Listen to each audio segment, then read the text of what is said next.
And here we are. Here's John Dooley from Concierge Golf in conversation with my great buddy, Derek Lane from Rolling Hills Country Club in California, Los Angeles, up in the foothills. Beautiful piece of property. It's absolutely gorgeous up there.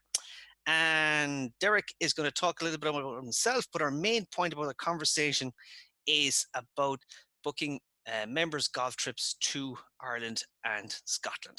Derek, over to you, my friend. Hi, JD. How are you? Excellent. How are you doing?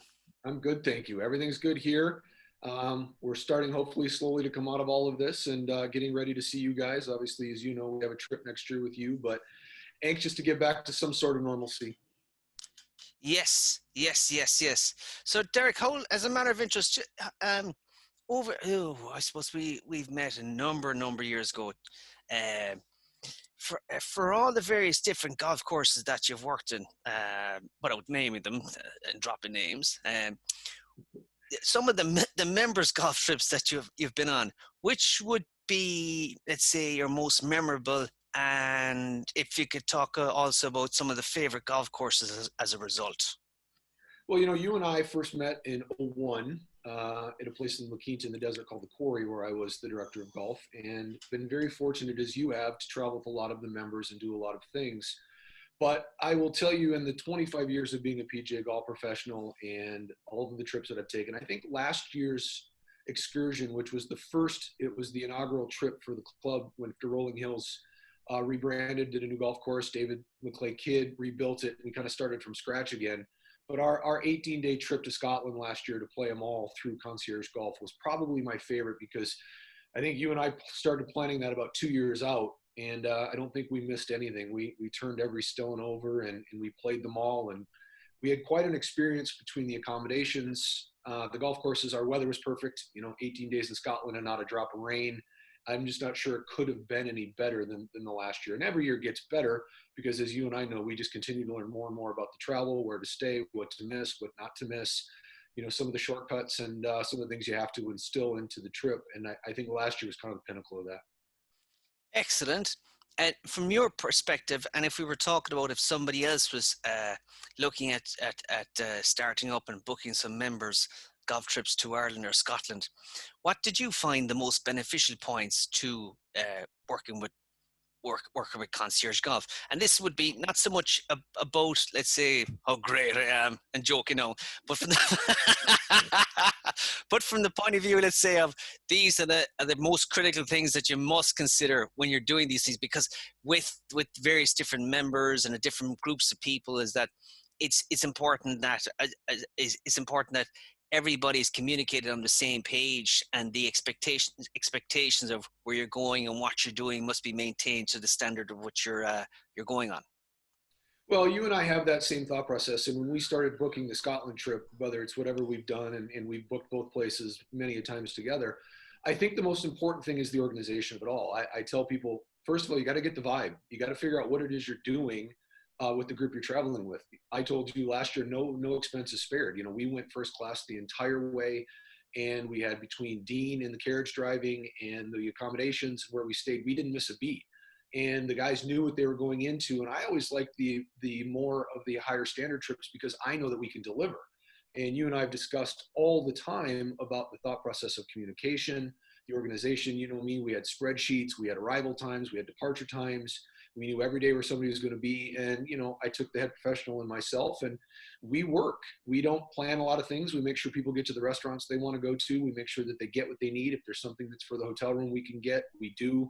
When we get to the golf, we've always got great caddies. We're always welcome because we're part of the Concierge Golf group. And, I thought the thought process behind it is that if you get the overall directive and then you use the concierge service, from that point, you just put the trip together as you so desire. And we went 4 and 5 stars on that last trip as far as accommodations. We didn't miss anything. We had, 18 days of golf in 18 days, the double up at Muirfield, or playing old and new, and doing all the things that we wanted to do to kind of make the trip memorable. We did. We accomplished it all. And I think that the starting out process between the spreadsheets, knowing people are going to leave, communicating, we did a 4-payment schedule. We broke up the payments over 16 months so that we could get deposits down. We didn't have to bring it all at one time. We kind of made it, we built and crescendoed it out. And I think the one other thing that I really liked the most was the flow. I think the one thing that you and I discuss a lot, and one reason that I use Concierge Golf the most, is that when you arrive, the flow of the trip feels like you're kind of a local. You know what you're going to get, you know where you're at. You don't travel as much by bus. You don't get in situations where you're constantly, kind of doing the same thing on repeat. We break up the tee times during the day. So if they want a morning to work, or if people want to go work out at the gym, and then next day you get an early morning so they could have the afternoon off. If they want to travel to city, or if they want to go into the locale, I just think that the flow of it always works. And you and I try to get the easiest from arrival to departure, the easiest way to accomplish the feel of the trip. I think the flow is the most important thing you and I put together. And we work a lot in tandem on that. I tell you a lot about the members that I'm bringing. I tell you about their expectations, and then I just kind of leave it up to you. And then from the minute we arrive, we usually see you, until the minute we depart, when you kind of see us before we leave, we make sure that the flow of the trip and their expectations are met. I think that's kind of where I just don't ever think about using anybody else other than Concierge. That's fabulous, my friend. That's fabulous. But that's true, though. It is important to, from my standpoint as well, it's hugely important to have every piece of information as what time someone's coming, what time someone is leaving at. It's important to identify then what people like to do. And when I